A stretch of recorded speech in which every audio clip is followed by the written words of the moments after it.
Hello everybody and welcome to the United Stand. It's another topical debate where I'm going to tell you my thoughts on David De Gea.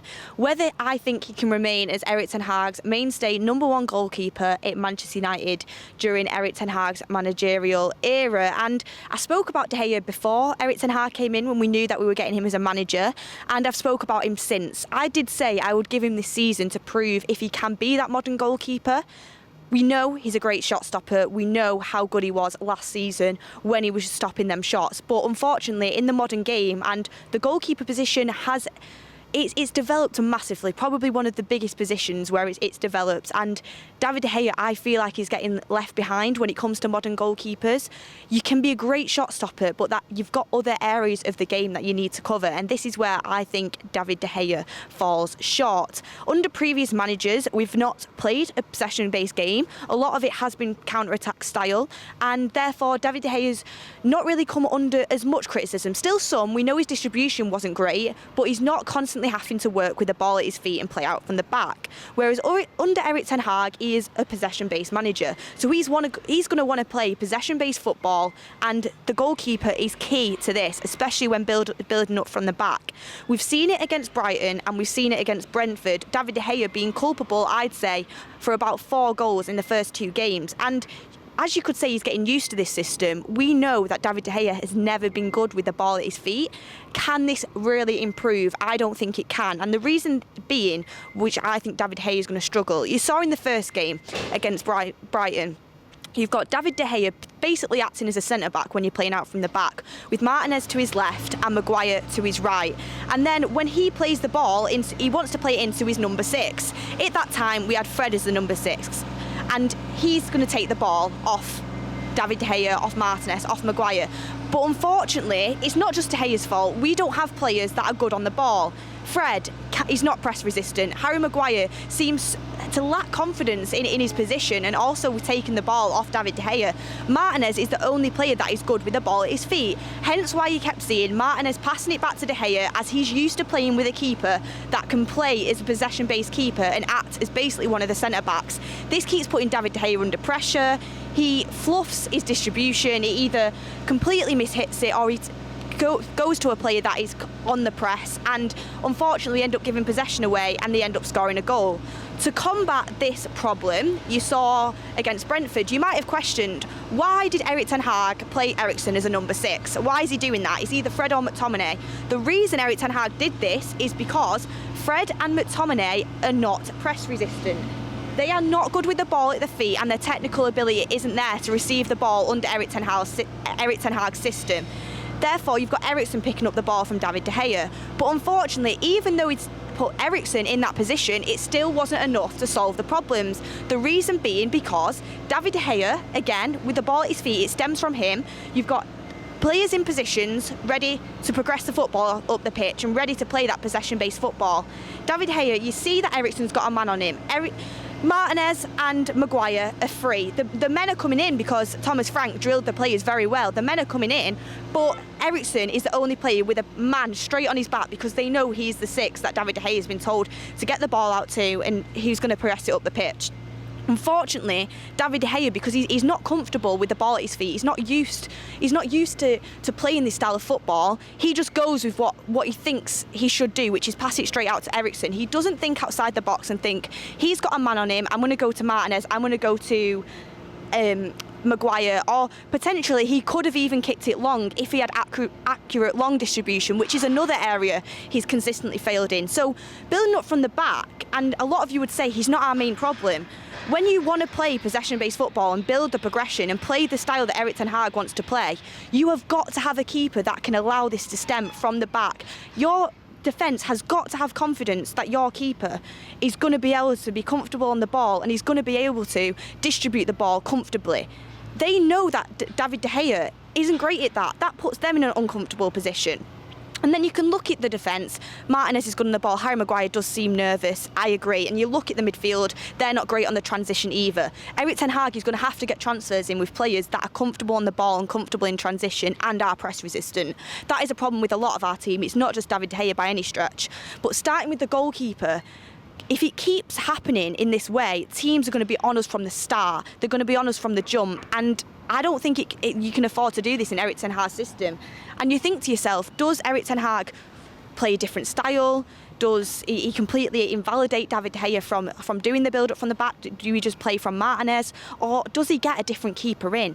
And it's not just the distribution, even though that is the main reason why Erik ten Hag needs a modern goalkeeper, is for the ability to play with the ball at his feet. It's not just the distribution, it's also claiming the ball, being off his line, being that sweeper. He expects his keeper to be basically another centre-back in his system. You see it in the build-up. You have De Gea, you have Martinez, you have Maguire, and then Shaw and Dalot drop into the three in midfield and the six comes deep.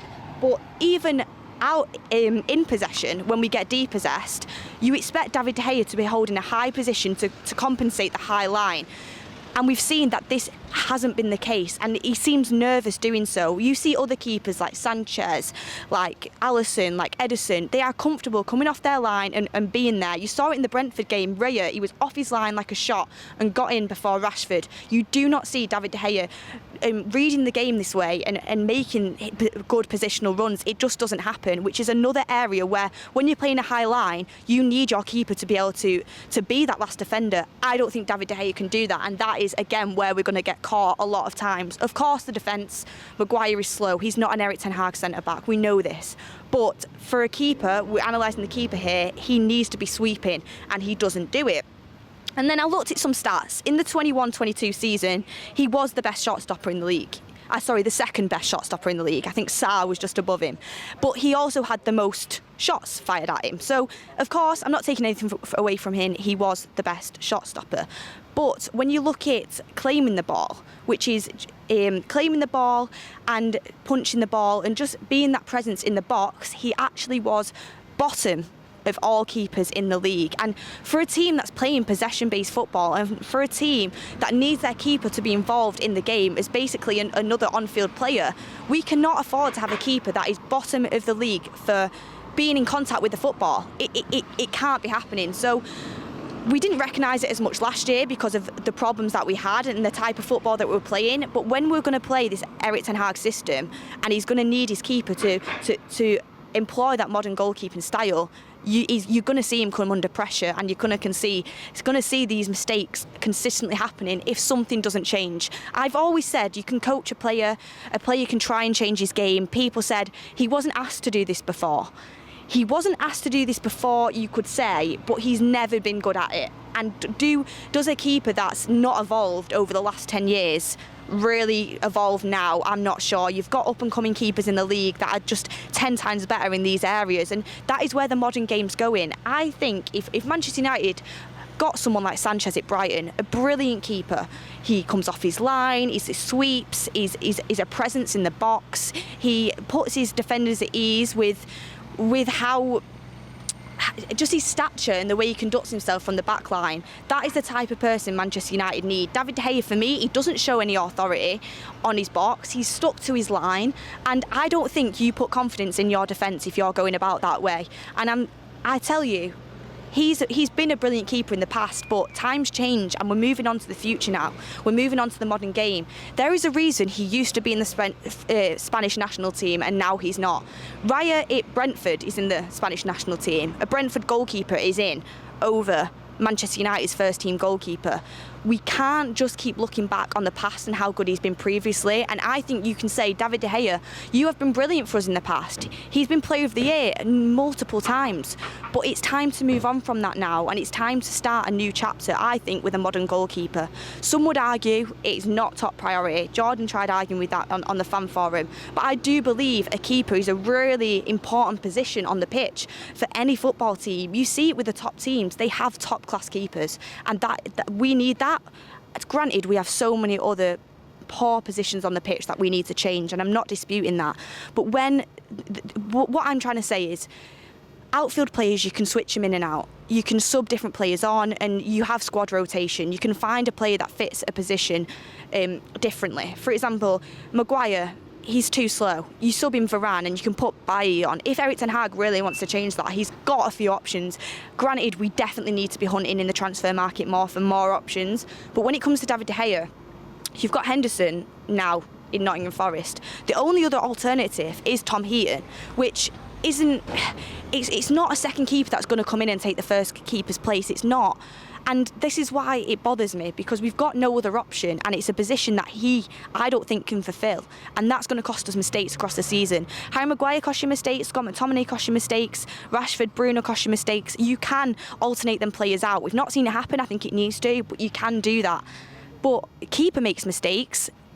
It's going to be him for the rest of the season, and I think it's really worrying that we're going into this season without a keeper that can play Erik ten Hag's style of football. And if he reverts out of this, I think he will be going against what he wants to do at Manchester United and his philosophy of football. You saw when Pep Guardiola came into Manchester City Football Club, everyone was so shocked when he got rid of Joe Hart.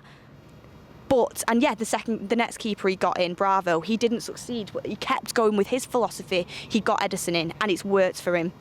A coach shouldn't have to change the style of football because a player isn't there that can't complete what he wants to do.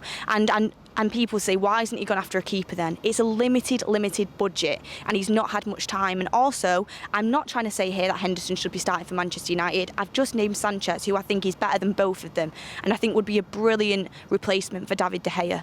And I think you've got to start looking at the modern game, and I'm not saying we should get Henderson in, even though I would prefer him over David De Gea. Him being at Nottingham Forest, that's happened now for the season. I don't like the comments he said. Now I'm looking for the next season, and I'm looking for who I'd get in. Sanchez would be a player that I would definitely be looking at if I was Manchester United. I think it would change the build-up play. It would stop us from being caught out of position, because when you're at the back line and David De Gea does a poor pass or a pass doesn't go where everyone in the team's expecting it to go from what Erik ten Hag's kind of drilled into them and what they're expecting to do, everyone's out of position. They're in a position where they're expected to play in possession, and now Brentford are in possession and they're in their shape what they're supposed to be when they're in possession. So they're completely out of position, and that's why we get counter-attacked so easily. That's why our midfield gets run through so easily, and that's why the defence constantly has holes in it.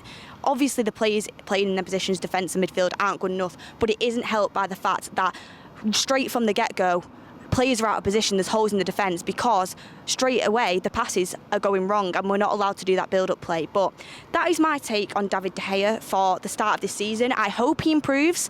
I hope Erik ten Hag can get something out of him, because we are going to be with De Gea for the rest of the season. I do believe that. We're not going to buy a goalkeeper in the transfer market, so hopefully he can adapt Erik ten Hag's style of football. But if we don't see that happen, it's either going to cost us a lot more goals, or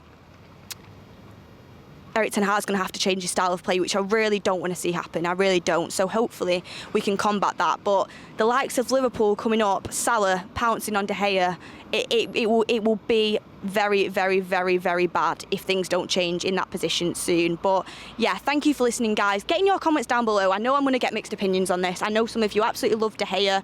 You can appreciate what he's done in the past, but please be open to different opinions. And I know a lot of people agree with me as well. So make sure you get your comments in down below. Make sure you like and subscribe, and we'll have another topical debate coming for you guys soon.